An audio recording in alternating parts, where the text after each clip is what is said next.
আজকে আলোচনা করব লিম্ফোমা নিয়ে।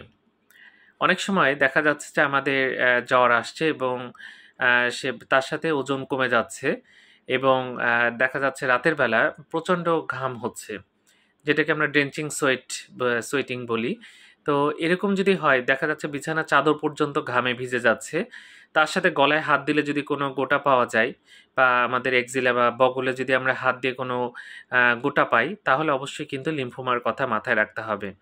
তো লিম্ফোমা যদি হয়, এটা ভালো চিকিৎসা আছে এবং এরকম যদি জ্বর হয়, ওজন কমে যেতে থাকে, গলায় বা বুগলে হাত দিলে যদি কোনো গোটার অস্তিত্ব পাওয়া যায়, এবং আমি আগেই বললাম যে প্রচণ্ড ঘাম হয়, যদি দেখা যাচ্ছে বিছানা ভিজে যাচ্ছে, জামা কাপড় ভিজে যাচ্ছে, তাহলে কিন্তু লিম্ফোমার কথা মাথায় রাখতে হবে। তো এটার কিন্তু প্রাথমিক পর্যায়ে যদি অনেকগুলো স্টেজ আছে, 1, 2, 3, 4। তো প্রথম স্টেজগুলোতে কিন্তু চিকিৎসা করলে ফলাফল অনেক ভালো পাওয়া যায়। কিন্তু এটা অ্যাডভান্স স্টেজে চিকিৎসা করলে কিন্তু অনেক সময় ভালো ফল পাওয়া যায় না। কিন্তু এরকম লক্ষণ দেখা গেলে খুব দ্রুত ডাক্তারের কাছে যাবেন। আপনি আগেভাগে ধরা পড়লে ভালো চিকিৎসা পাবেন। ধন্যবাদ সবাইকে।